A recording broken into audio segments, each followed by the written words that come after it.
Once again, welcome to the channel. Pretty fine. I hope you're going to like today's video. And in case you're for the first time, always remember to subscribe, like this video, and you can also drop a comment in the comment section. Now, ladies and gentlemen, a lot of people have been asking me to talk about this, and today I'm finally here.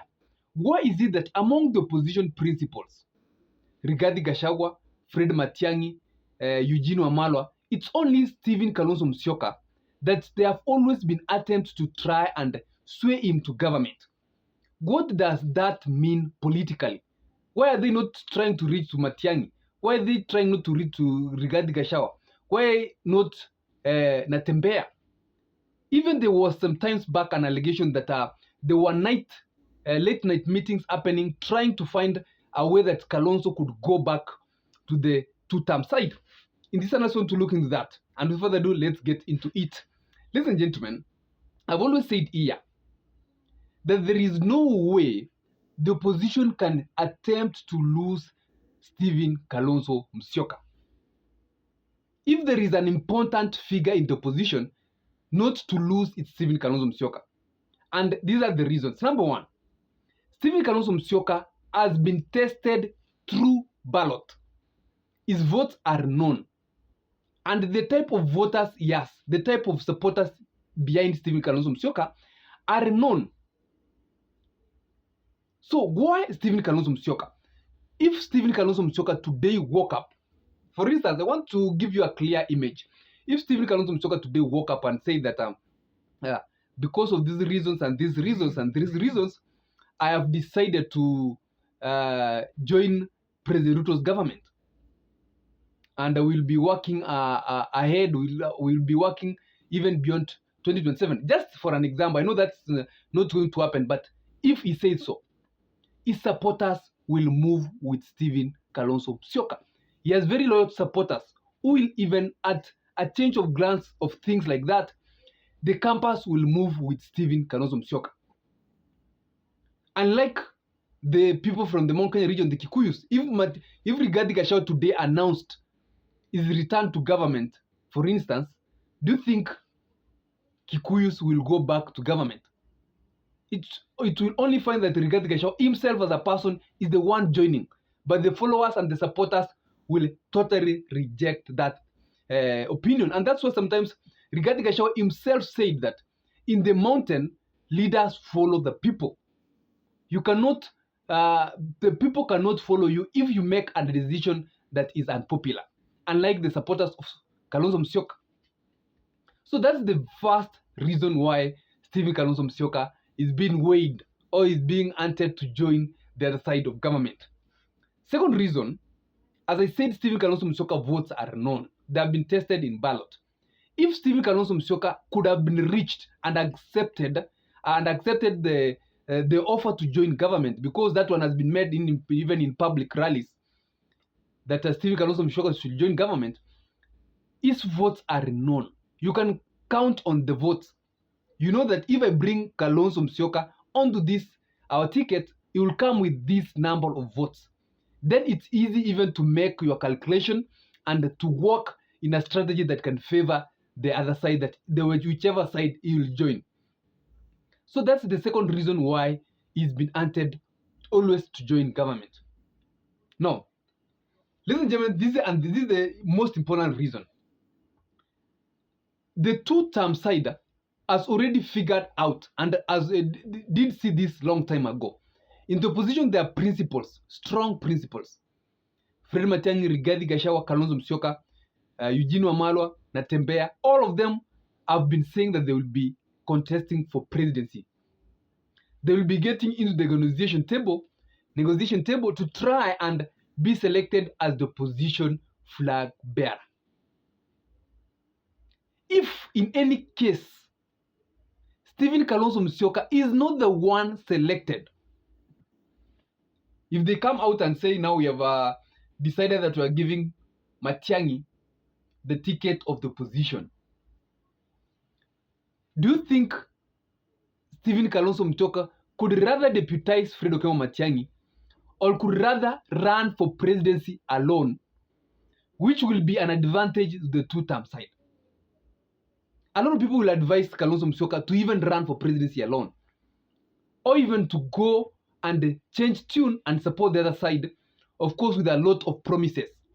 Like it's easy to understand that if he deputizes maybe President Ruto, in 2032 he'll have a chance to contest for presidency.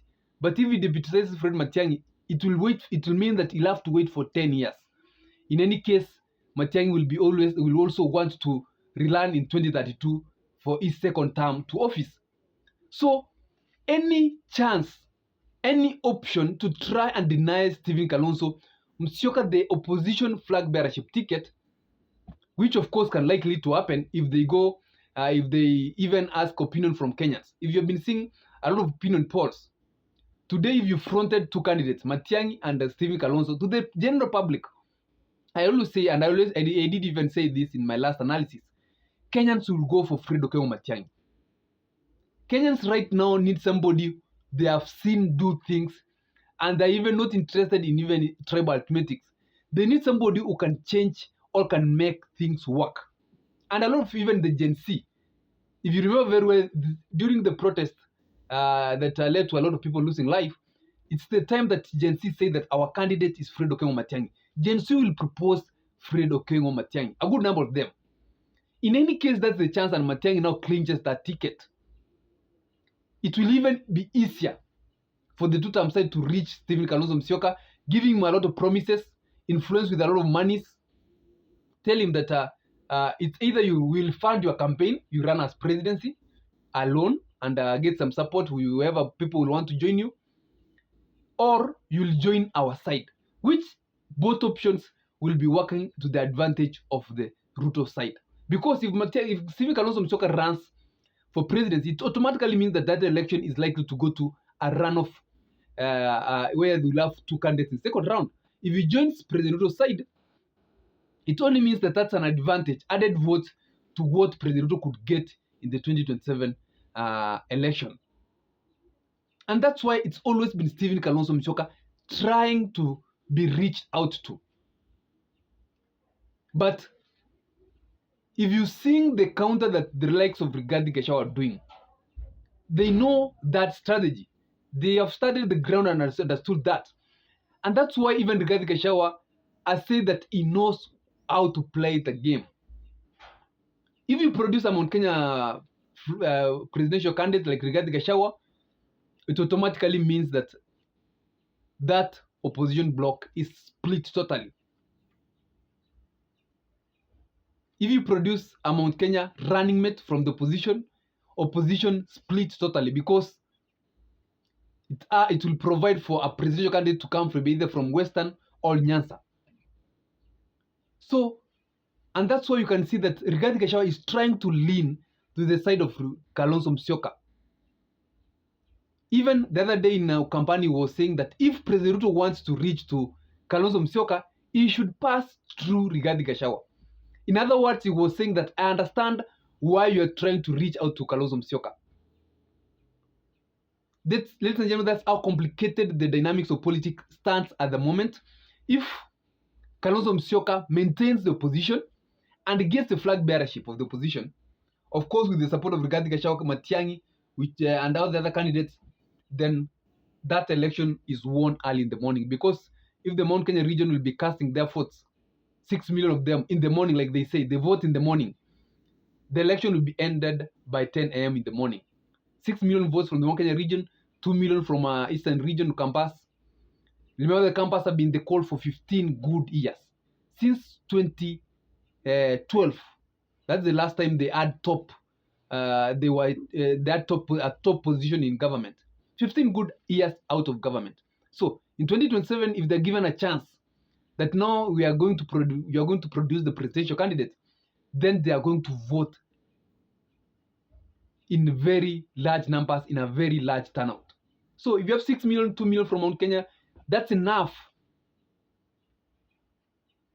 to give the other side a very far or wide margin in that election. Otherwise, continue to think in the comment section. I'll take my time to really give a response about Stephen Kalonzo Musyoka. What do you think is the best option for him right now?